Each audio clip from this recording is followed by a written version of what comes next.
Testing, testing. Gloves on. It's cold.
Hello everybody, and welcome to a typical day in the Lake District. Today is a typical day because it's raining. Well, I should say it's been raining off and on all day. And right now we've got this persistent drizzle. This sort of drizzle, and any photographer will know this, the sort of drizzle that goes away the second you put your kit away and then immediately comes back the second you take your lens cap off and you decide you're ready to shoot. That kind of day, quite frustrating. But today, or for these sorts of conditions, I've decided to come to, I've just noticed I've got a raindrop right in the middle of my lens. Hold the line, caller.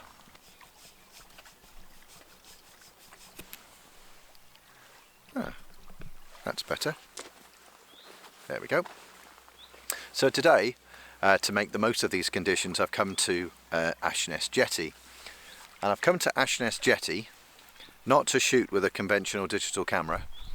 I've come to Ashness Jetty to shoot with my Pinhole camera. Now, I've owned a Pinhole camera for just over a year. I've not used it massively. And this is said Pinhole camera, a Lerouge 135. My wife was absolutely thrilled to bits when a couple of years ago, or just over a year ago, I had a camera on my Christmas list and at a reasonable price. However, when this came out, she was somewhat disappointed at its toy-like appearance, but it literally is a wooden box with a hole in the front, and that's it. It's very easy. You move this little door here to expose the film, and then you close it again. I then got a handy little guide that I downloaded from Ilford, which I have a pointer to point at the weather, which today is very cloudy. I then have a slot for the ISO, which on this film, or the film I've got in the camera there, is 100. And then I read off the f-stop, which is f128, and then the outer dial gives me the approximate, where's that wind come from? The approximate shutter speed. And what I've been doing is bracketing by one stop under and one stop over. So right at this moment in time, I'm getting 30 seconds according to this. So I will do an exposure at 15, one at 30, and then I'll do one at a minute. What I also do is write down what I'm doing. I write down the location, I write down the weather conditions, and then I write down the information about the frames that I exposed. And the film I'm using is Ilford FP4 100 ISO, and I'm slowly starting to learn about how that film behaves, how much I can push it, how much I can't push it. I'm also learning in what sort of weather conditions the film works at its best. I've now got a raindrop right in the middle of me face. That's ridiculous. Hang on.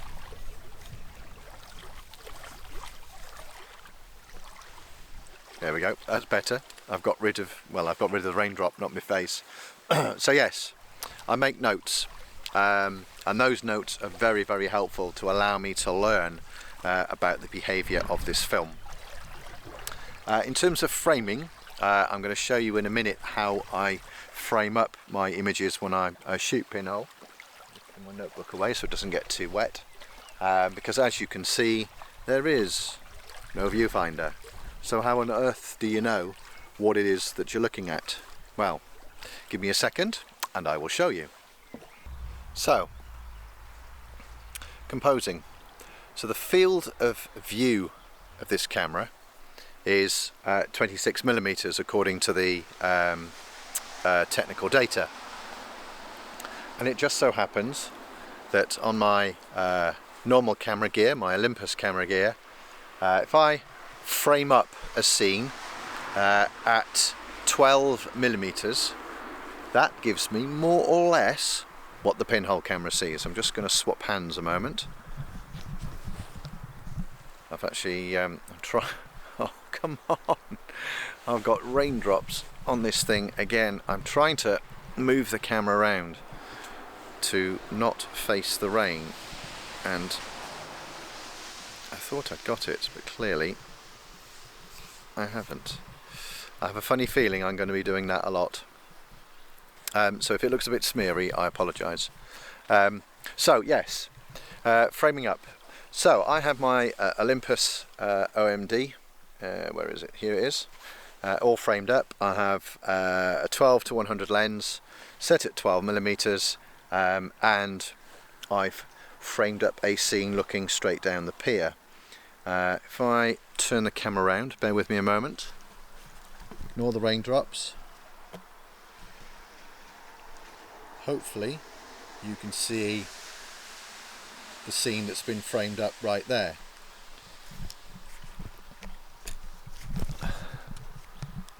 Now, what's particularly cool is that if I take this camera off and put the Pinhole camera in its place, I'm more or less framed up and ready to go.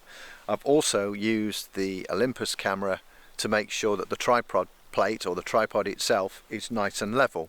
So I don't need to worry about cropping or anything like that when I have the film developed, which, well, it's just a benefit, isn't it? It saves time and it saves faffing around as well. So I'm just going to swap the cameras over and then I'll show you the next stage. Okay, so here we go. Take one off, just pop that down on the deck. Pop this one on, just making sure that the plate is bang in the middle, because I made sure the camera was in the middle when I framed it up. And then, using my trusty phone,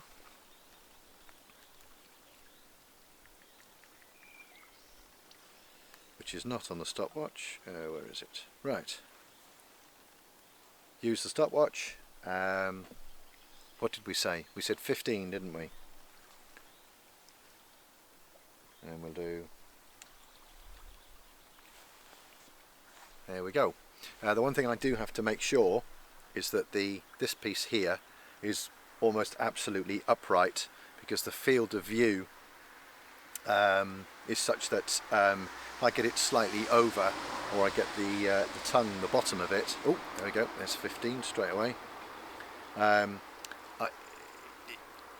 If I don't get it quite right, it ends up being in the edge of the picture, which is a bit annoying. So do that one whole turn, reset the stopwatch, open it up, Make sure it's right. Stopwatch is running. Easy, huh? There's somebody rowing right across my scene. Unfortunately, over 30 seconds, I might get away with that. Close that down. Stop the stopwatch. Wind it on 1 frame. Open it up. Start the stopwatch. Make sure it's right. What could be simpler? And whilst it's doing that big one, let's put that down there so I can see it. I will make a note in my trusty notebook. 20 seconds. So where am I? Ashness Jetty.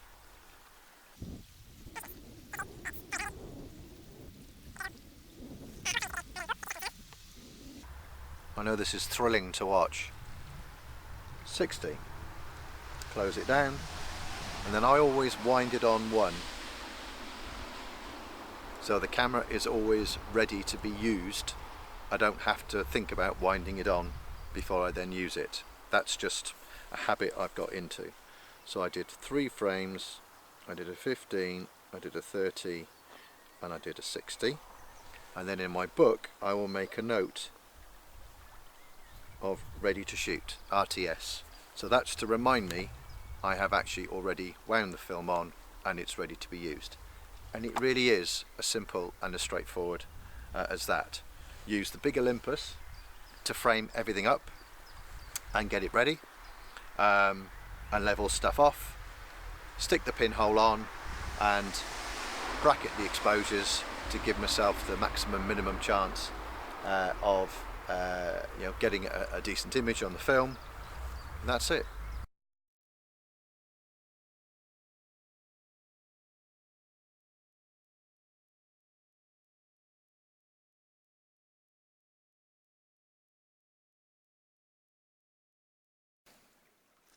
So I've just moved a little bit further down the shore. In fact, you can see the jetty there. I found a rather handy and natty little log.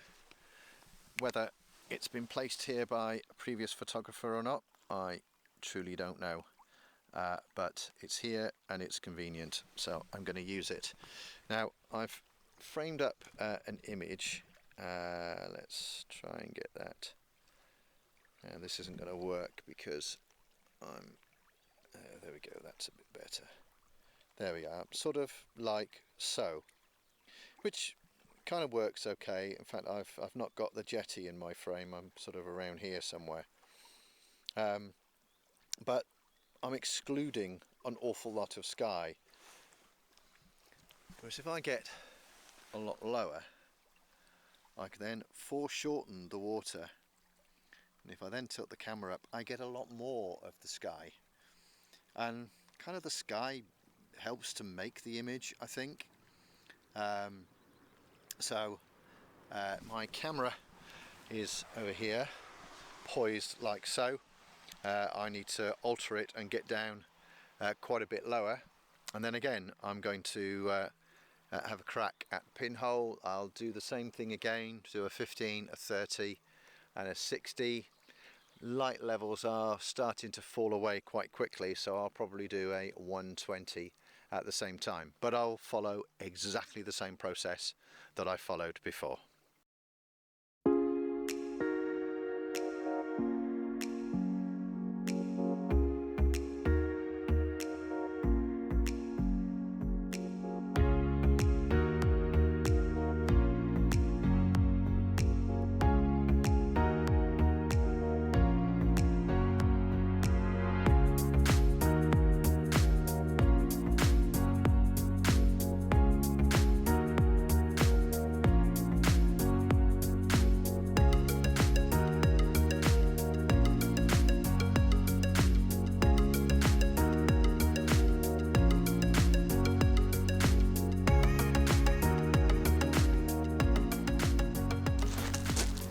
And there you have it.